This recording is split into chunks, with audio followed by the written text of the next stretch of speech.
Kita ada Amirul Haziq. So, siapa sudi baca doa?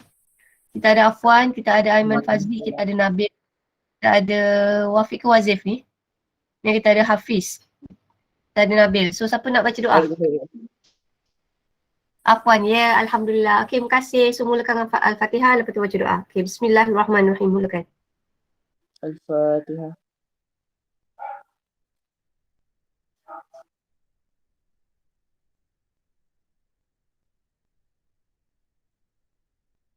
Bismillahirrahmanirrahim. Allahumma aftah alaina hikmatak wa nishur alaina min khazain rahmatik ya arhamar rahimin.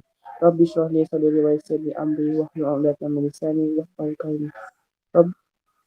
Rabbana atina fid dunya hasanah wa fil akhirati hasanah wa qina azabannar. Sallallahu ala sayyidina Muhammad wa ala alihi wasallam. Walhamdulillahi rabbil alamin. Amin. Okay.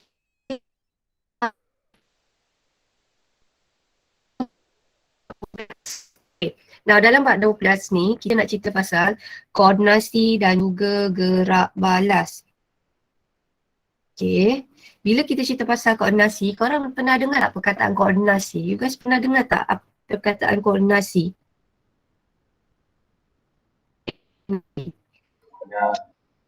Pernah. So, apa tu koordinasi? Yang bagi maklumat. Apa, Bil? Macam hantar maklumat yang tu.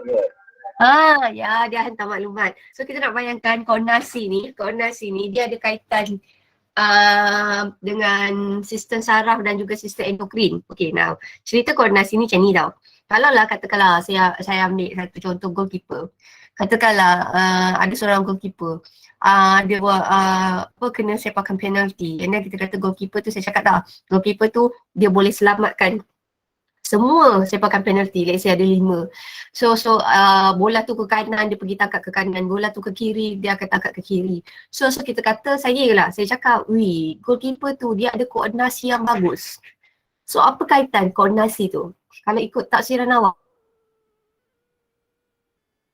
tu ke kanan, dia tangkap bola ke kanan. Kalau bola tu ke kiri, dia tangkap ke kiri. Kalau bola tu ke bawah, dia terbang ke bawah. Kalau bola So saya cakap goalkeeper tu dia ada coordination yang bagus.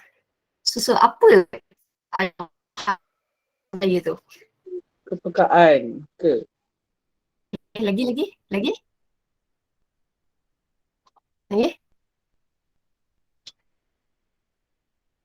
Rangsangan. Okay. Ya, dia ada kaitan dengan rangsangan. So rangsangan mesti menghasilkan tindak balas. Gerak? Yes, rangsangan mesti menghasilkan gerak balas. Dan satu lagi, rangsangan tu dia mesti menghasilkan gerak balas yang betul. Baru dia ada koordinasi. Barulah kita kata koordinasi dia betul. Contoh rangsangan, korang makan gula-gula. Rangsangan tu gula-gula. Lepas tu tindak balas korang rasa manis. So rangsangan akan menghasilkan gerak balas. So dalam tajuk koordinasi ni, jalan cerita dia sama. Macam awak tengok drama TV3 pukul 7 tu. Mula-mula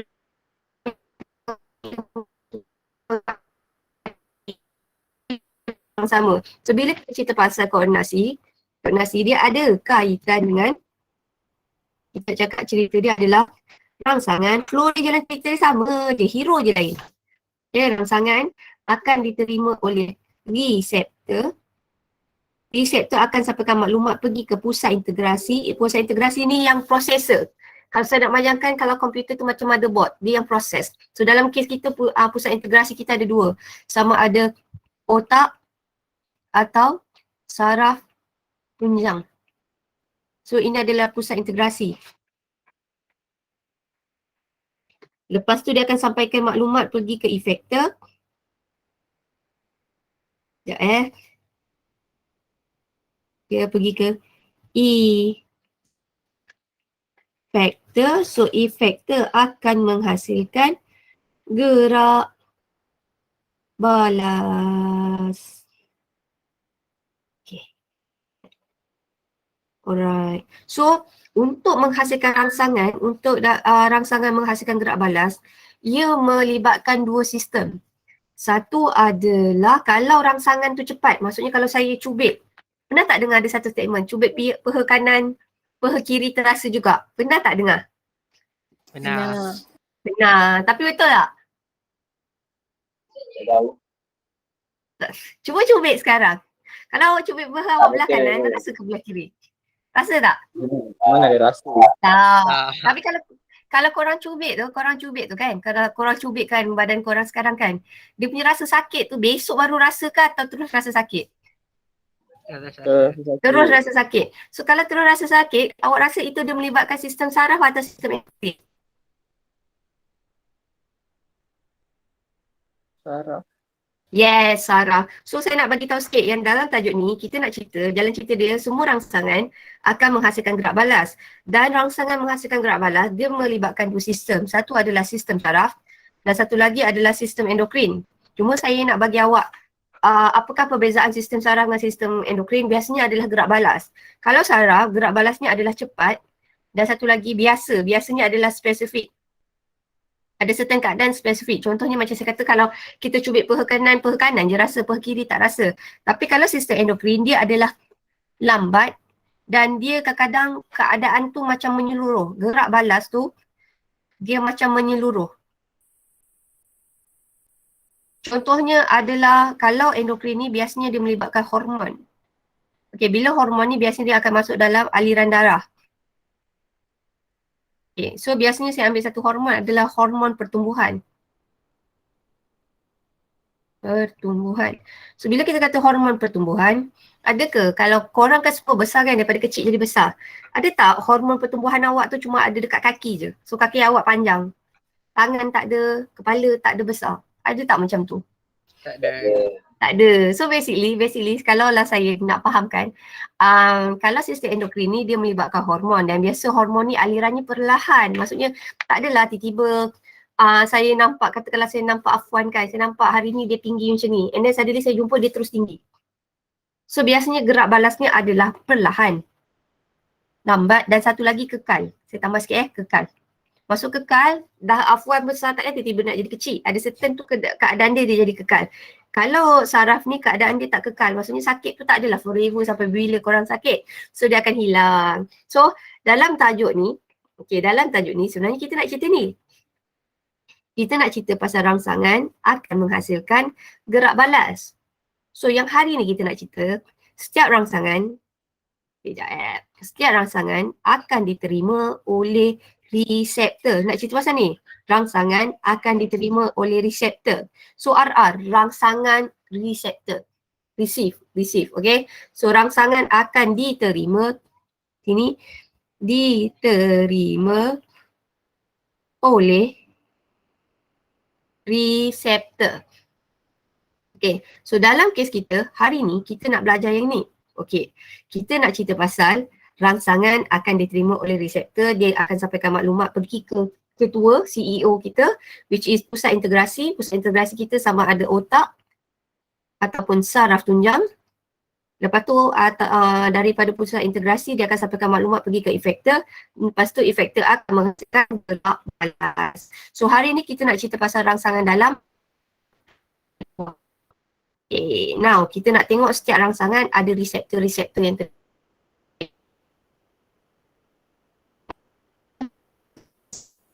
adalah cahaya. Macam korang kena suluh dekat awak punya anak mata. So itu adalah rangsangan, bunyi, bau, rasa, tekanan, sentuh dan suhu. Suhu ni ada dua. Satu ada suhu dalaman, satu adalah suhu luaran. Contoh suhu luaran kalau katakanlah korang tiba-tiba pergi kawasan yang ada winter kan, musim sejuk. So korang akan pakai coat. Tapi kadang-kadang ada suhu tu perubahan suhu dari dalam. Contohnya kalau korang demam. Ingat tak hari tu kita demam, kita belajar sistem pertahanan badan kedua. Bila fagosit kita tengah menyerang, so badan kita, suhu dalam badan kita akan meningkat. So suhu badan ada dua, awak tengok. Satu suhu kat luar akan berubah ataupun satu suhu kat dalam akan berubah. Yeah, Izarif masuk. Thank you Izarif. Now, so luar tak ada masalah, dalam kita ada tiga. Satu adalah aras gula, satu adalah tekanan osmosis, satu lagi adalah suhu badan. Okay, now biasanya dalam dalaman dia akan menggunakan satu mekanisme yang kita panggil dia sebagai homeostasis. Korang pernah dengar tak perkataan homeostasis?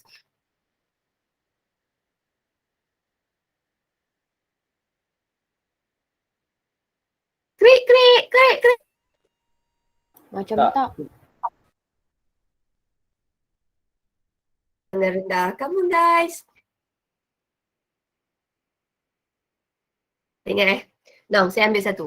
Homeostasis ni adalah keadaan jika berlaku perubahan dalam badan. Okay, badan kita akan melakukan mekanisme suap balik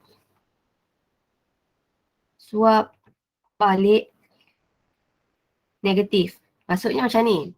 Jika dalam badan awak aras gula, katakanlah korang hari ni nantikan korang lapar makan nasi sampai 2 pinggan. So bila korang makan nasi banyak sangat, aras gula dalam darah, aras glukosa dalam darah akan meningkat. Tapi itu bukan julat normal tau. Itu bukan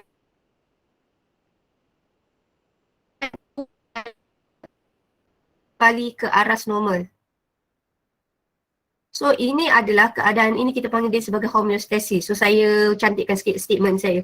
Perubahan dalam badan kita yang akan melakukan mekanisme suap balik negatif dan akhirnya badan kita dalam julat optimum.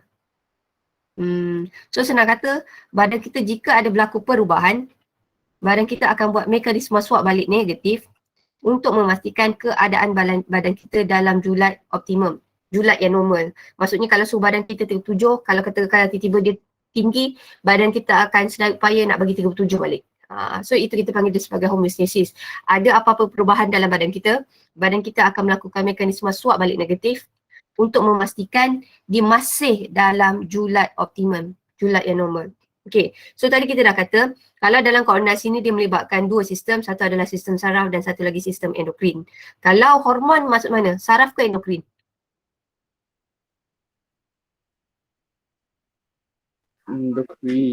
Endokrin. Kalau saya kata neuron? Saraf. Yes, Saraf. neuron ni bawa apa? Neuron bawa maklumat yang kita kenali sebagai apa? Yes, terima kasih Mas Zichin. Okey, neuron dia bawa maklumat dalam bentuk impuls. Impuls ni awak nak bayangkan, impuls ni adalah maklumat yang laju macam bentuk elektrik. Sebab tu saya kata kalau korang kena cubit satu, dia adalah tindakannya adalah pantas. Maksudnya korang kena cubit terus rasa sakit, bukan besok baru rasa sakit. Sebab tu kadang tiba-tiba refleks bila orang cubit awak tak tersengaja terbackhand. Itu adalah awak punya gerak balas. Orang cubit macam orang tumbuk awak. Refleks awak kadang awak tertumbuk orang tu balik. Okay, so itu adalah refleks. So refleks tu kita nak kata gerak balas tu adalah cepat. Kenapa? Sebab maklumat itu disampaikan dalam bentuk impuls. Tetapi kalau hormon biasanya gerak balasnya sedikit lambat sebab endokrin ni dia menggunakan hormon tu masuk dalam aliran darah. Bila dia masuk aliran darah, it takes time. Okay, so kita tengok kat sini tau. Rangsangan luar tadi kita dah kata, ini dalam buku teks awak ada. So kita ada cahaya. Awak ingat cahaya foto. Depan ni je ingat, cahaya foto, reseptor. Kalau bahan kimia, chemistry, kimia. Okay, kalau katalah bunyi, mekano. Kalau sentuhan atau tekanan pun mekano. Kalau kesakitan, nociceptor. Kalau suhu, termo. Cuma lokasinya berubah. Kalau lah cahaya, of course lah dekat retina mata. Kalau lah bahan kimia, hidung dan lidah. Kemoreseptornya letaknya adalah di hidung di lidah. Kalau lah bunyi, dah bunyi kan, mestilah telinga. So reseptor tu mekano. Kalau sentuhan, nak sentuh mestilah pakai. Badan kita diliputi oleh kulit. So sentuhan mekano, nama reseptornya, rangsangan, sentuhan, tekanan, nama reseptornya adalah mekanoreseptor. Letaknya mana? Letaknya di kulit. Kemudian kita ada kesakitan. Okay, sakit, letaknya di kulit. Nama reseptor tu adalah nociceptor. Saya tak tahu ni betul ke tak. Kalau suhu awak ingat, termometer, termo. So termoreseptor, letaknya juga adalah di kulit. Now, yang ini adalah luar. Careful ini kat dalam. Kalau dalam, aras gula. Bila aras gula, okay, nama jenis reseptornya adalah kemoreseptor. Tetapi letaknya di pankreas. kalaulah kalaulah tekanan osmotik letaknya di hypothalamus, nama dia adalah osmo. Suhu sama, termo, cuma letaknya di hypothalamus. Cuma saya nak bagi tahu, kalau organ dalam badan letaknya biasanya adalah di ini adalah otak. Ini kat bahagian mana? Ini adalah bahagian jantung ni. Area jantung.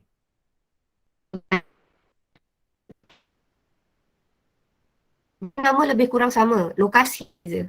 Ya kalaulah aras gula kemoreseptor tetapi letaknya di pankreas. Kalaulah pH darah, ia kemoreseptor tetapi lokasinya di medula oblongata, aorta, carotid artery. Carotid ni adalah dekat dengan jantung. Kalau tekanan darah, right, nama reseptor tu adalah baroreceptor. Letaknya di aorta dan juga arteri. Tengok tekanan. Careful tau. Kalau sini tekanan tu daripada luar, itu adalah kulit. Okay, yang ni korang boleh baca, tak ada masalah.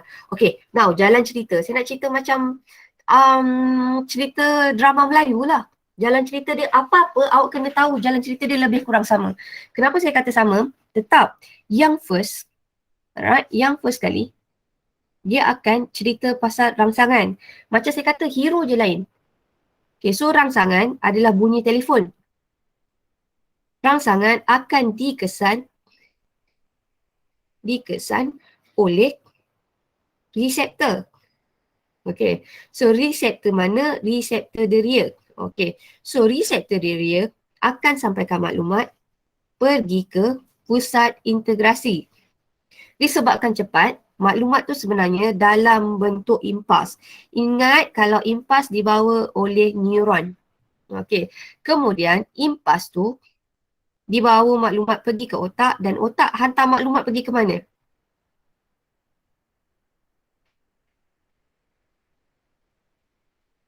Pergi ke efektor dan akhirnya efektor akan menghasilkan gerak balas. Ya ke Afwan ni? Tak ada rasa sakit. Banyak sangat lemak tu. So, awak ingat, dalam tajuk ni, awak just pegang je jalan cerita dia.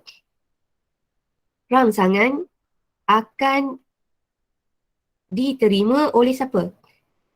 Rangsangan akan diterima oleh? Rangsangan akan reseptor.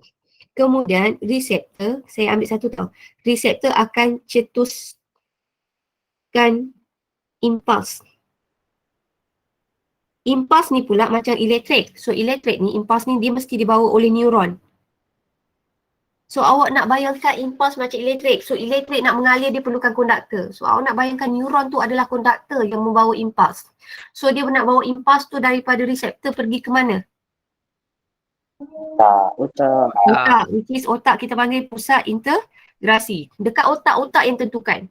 Siapa nak buat tindak balas tu?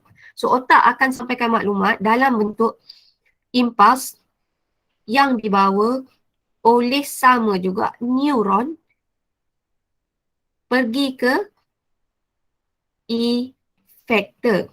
Kemudian bila efektor ni dah terima maklumat dalam bentuk impuls, efektor akan menghasilkan gerak balas. So jalan cerita dia, mana-mana cerita, jalan cerita dia inilah. Mula-mula mesti rangsangan, kemudian dia akan sampaikan maklumat pergi ke pusat integrasi, daripada pusat integrasi dia akan sampai maklumat pergi ke efektor akan menghasilkan gerak balas. Cuma awak kena kesan yang ini rangsangan apa. Dalam kes ini adalah rangsangan luar. Okey, so kita teruskan. Ini pula rangsangan dalam. Okey, now rangsangan dalam, tengok rangsangan dalam. Pertama, tengok ini kan macam korang berlari. Rangsangan dia adalah tekanan darah meningkat. Masa korang berlari, tekanan darah meningkat. So bila tekanan, rangsangan akan diterima oleh reseptor. Dalam kes ni, disebabkan rangsangannya adalah tekanan, nama reseptor tu adalah baroreceptor. So daripada baroreceptor, okey, awak tengok kat sini, reseptor akan cetuskan impuls dan impuls akan dibawa oleh neuron. Pergi ke mana? Pergi ke pusat integrasi. Daripada pusat integrasi ni dalam kita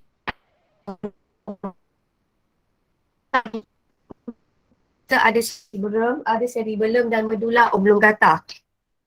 Okay, so daripada medulla oblongata dia akan sampaikan maklumat pergi ke efektor dan efektor akan menghasilkan gerak balas. So dalam kes ni gerak balasnya adalah diameter salur darah ni akan kecil dan tekanan darah akan menjadi normal. Alright. Sekejap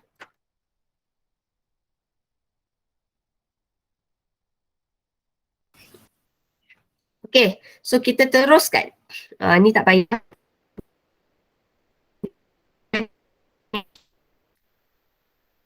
So kita terus dulu kepada soalan.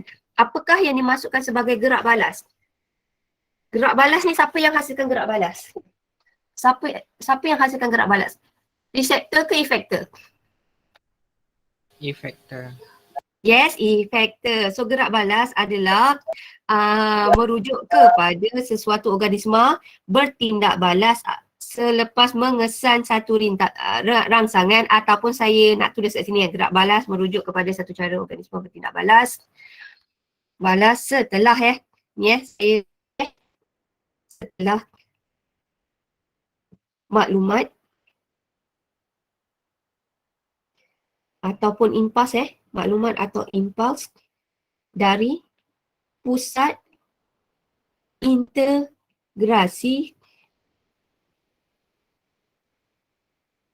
dihantar ke efektor.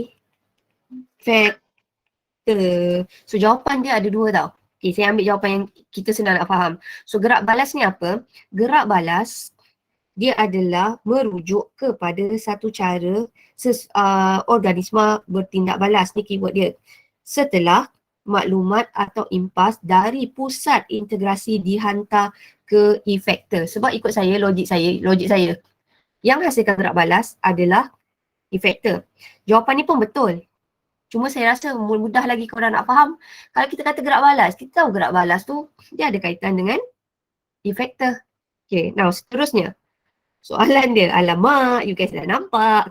Apakah organ deria yang punya reseptor, mekanoreseptor? Organ deria tu adalah organ luaran macam kulit, hidung macam tu tau. So jawapannya adalah apa? Kulit. Kulit. Okay, now pada pendapat anda, mengapakah koordinasi ni penting?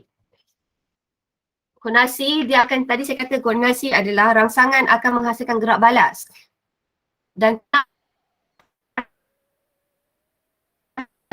kenapa gerak balas tu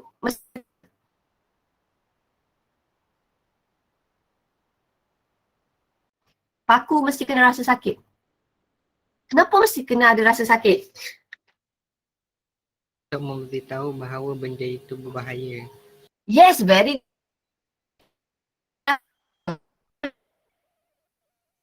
orang kena diabetes teruk, diabetes yang sangat teruk dia akan menyebabkan sistem saraf dia. Sebab tu saya nak cerita pengilu. Diabetes yang teruk bila dia kena paku tekan, dia tak ada rasa sakit. Dia tak ada rasa sakit. Setelah 2 hari 3 hari, lepas tu baru perasan kaki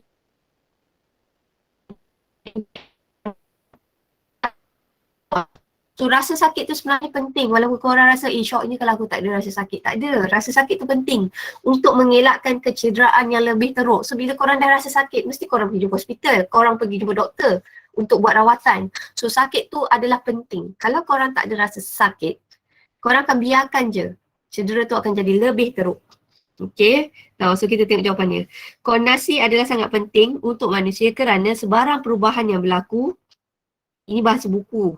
Okay, berlaku seperti di persekitaran luar atau dalam dapat dikesan dan dapat menghasilkan gerak balas yang sewajarnya. Ataupun tadi awak boleh ulas tadi adik cakap. Sebab jika katakanlah rangsangan itu adalah sakit, rangsangan itu adalah terkena paku, so rasa gerak balasnya ada rasa sakit. So bila ada rasa sakit, dia dapat mengelakkan badan kita mengalami kecederaan lebih teruk. Okay, so rangsangan mesti menghasilkan gerak balas yang betul. Okay, now soalan seterusnya. Okay, anda terasa terasa gigitan nyamuk di kaki anda lalu memukul nyamuk tersebut. Uraikan laluan. So jalan cerita dia, apa tadi jalan cerita dia? Saya kata dalam tajuk Konas ini, semua jalan cerita dia klise. Apa mula-mula mesti apa? Rangsangan. Yes, very good. Terima kasih. Rangsangan akan diterima oleh Receptor. Receptor. reseptor. Lepas tu reseptor akan sampaikan maklumat pergi Pusat integrasi. Integrasi. Integrasi. pusat integrasi, ditafsir maklumat tu, kemudian disampaikan maklumat mana? Effector. Effector. Yes, effector.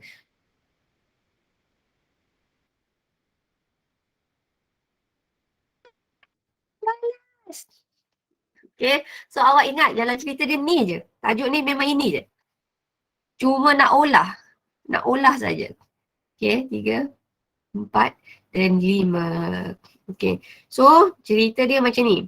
Rangsangan tu, cerita dia rangsangan adalah gigitan. So gigitan ni akan diterima oleh mekanoreseptor. Okay, so sebab luar mekanoreseptor. Kemudian mekanoreseptor akan, saya ambil kat sini reseptor biasa dia akan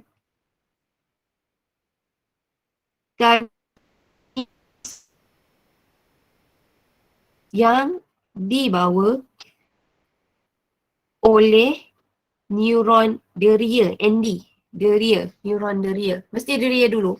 Reseptor dekat dengan deria, neuron deria.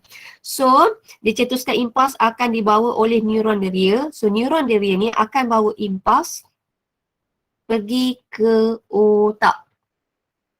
Saya nak tambah sikit tau. Otak kita ni is very complex. Kita ada yang paling besar ni, yang awak boleh kadang belajar admit banyak-banyak, korang rasa macam migraine, kadang migraine rasa kat sini, kadang kat sini kan.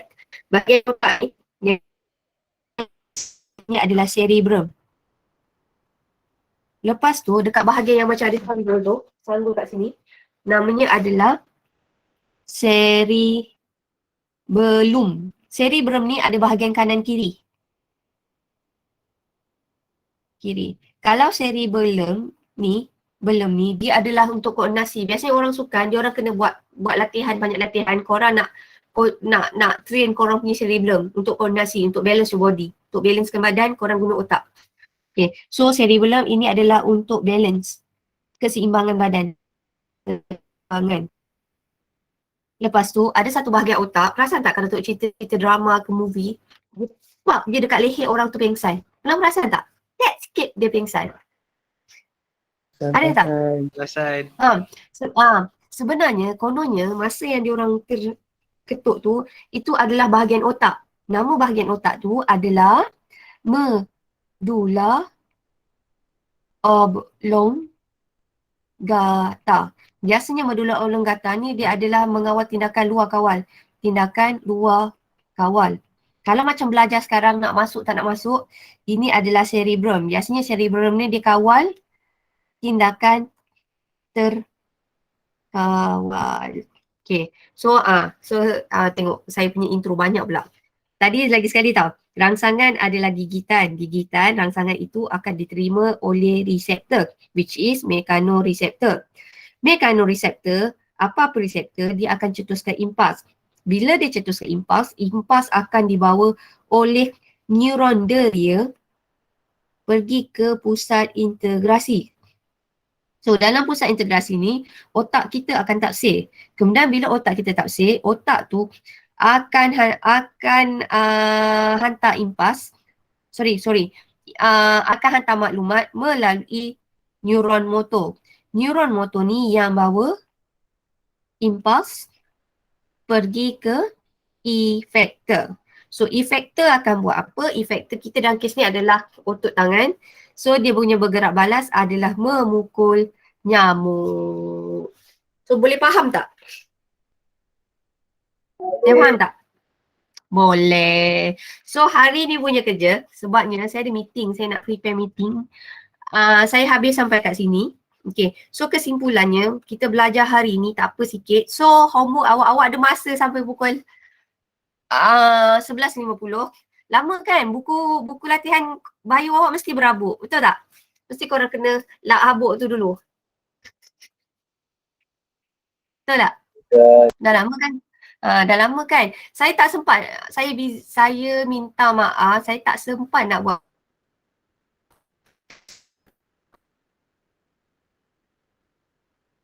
minggu ni. Selalunya macam kalau saya kesian kat awak, saya buatkan Google Form. So korang tak payah salin sebab saya fikir korang ada banyak latihan untuk subjek lain. Tapi for this time around, saya tak ada pilihan sebab saya memang tak sempat. I'm quite busy sebab nak buka sekolah. So kita buat latihan dalam buku teks ni. Okay, so latihan ni tak banyak. Latihan ni cuma ada 1, 2, 3, 4. So kita ada masa daripada pukul 11 sampai pukul 11.50. So kalau boleh awak buatlah benda ni. Dan satu lagi saya nak ingatkan awak. Okay, ini pesan bapak saya lah dulu. Okay, saya pesan balik kat awak. Sometimes benda baik kalaulah kita terpaksa buat pun dapat pahala. Tapi kalau korang buat dengan ikhlas, korang akan dapat pahala lebih. So, untuk saya, kalaulah korang buat ni, walaupun korang terpaksa, korang buat je. Okay? Nak tunggu korang punya ikhlas, kadang-kadang sampai mati pun belum tentu ada ikhlas dia. Can you understand what I'm trying to say? Understand. Faham kan? Sebabnya bila tak, ini sebenarnya pesanan ni bukan untuk awak je tau. Pesanan ni untuk diri saya sendiri tak. Pesanan ni untuk diri saya sendiri. Kadang kita tahu benda tu baik. Macam ni kan, awak kerja ni kan, nampak tak intro nak suruh buat homework macam apa je. Sometimes you guys tahu benda tu baik untuk awak, tapi kadang-kadang disebabkan faktor dalam konflik dalam diri tu banyak sangat dia punya tahap M dia tu. Ni bukan how dengan Mazicin, bukan geng-geng dia tahu. Ni semua yang motivasi tinggi tak ada masalah. Yang macam kadang-kadang macam saya juga kan, iman naik dan turun kan. So kalaulah benda tu baik, tapi korang rasa susah nak buat, paksa je diri korang buat. Sebab walau benda tu kena paksa tetapi benda tu baik, sebenarnya dia ada pahala. Cuma tapi kalau korang buat dia dengan lebih ikhlas, pahala dia lebih. Saya guna konsep tu sama macam menutup aurat lah kalau dalam Islam. Benda tu, kita tahu benda tu adalah wajib. Tapi kita tak, macam katakanlah masa saya dulu, bapak saya suruh pakai tudung kan. So dia kata benda baik, jangan tunggu ikhlas dia. Benda baik, korang paksa je buat. Tapi dia kata apa, walaupun terpaksa, dalam keadaan terpaksa, sebenarnya korang dapat pahala. Tetapi kalau korang buat dia dalam keadaan korang ikhlaskan diri lillahi ta'ala, pahala tu akan dapat lebih. So itu actually saya selalu ingatkan begitu. So for those yang motivasi kurang, belajarlah memaksa diri. Tapi bukannya memaksa diri tu sampai tahap korang boleh kena stres. Okay, yang tu korang pandai handle sendiri. So you guys boleh faham tak what I'm trying to say? Faham. Sebab kenapa saya cakap macam ni, saya ada satu perangai, sebenarnya saya tak suka mengadu-ngadu dekat your parents tau. Saya lebih suka sebenarnya biarlah korang belajar atas dasar korang kesedaran diri. Sebab bila korang belajar atas kesedaran diri, sebenarnya kalau mak ayah tak ada kat tepi, korang kena campak pergi overseas disebabkan korang ada perangai yang baik, attitude yang baik. Okay, sebenarnya korang boleh pergi jauh. Okay, so basically saya sebenarnya nak bagi korang fikir, make sure buatlah apa-apa tu biarlah dengan ada rasa bertanggungjawab walaupun terpaksa. Okay, right, saya suka Mazicin punya soalan. Alright, okay, so saya minta maaf for membebel. So saya nak ambil soalan Mazicin. Okay, Mazicin punya soalan, thank you so much Mazicin.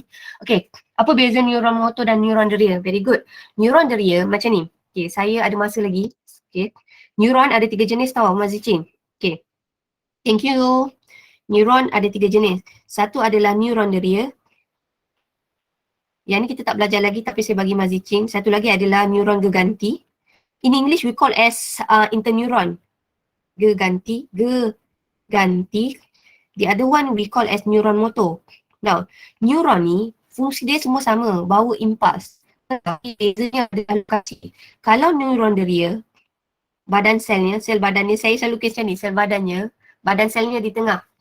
Kalau neuron geganti, dia macam jin mata satu. Biasanya ada letaknya dekat pusat integrasi. Kalau neuron motor, biasanya letaknya dia dekat dengan effector. So bezanya adalah lokasi tau. Kalau neuron deria, lokasinya biasanya dia punya jiran adalah receptor. Kalau neuron motor, jiran dia paling terdekat adalah effector. Kalau neuron geganti, kat mana korang boleh jumpa neuron geganti? Korang boleh jumpa dekat pusat integrasi. Dan bezanya adalah dari segi rupa. Kalaulah badan selnya ada di tengah, itu adalah neuron deria. Kalau badan selnya ada di hujung, ini adalah neuron motor. Kalau dia macam kontut macam ni je kan, kesian dia ni kan, kontut kan, sini pendek, sini pun pendek kan. Yang ini kita panggil dia sebagai neuron geganti. Thank you so much Mas Zichin.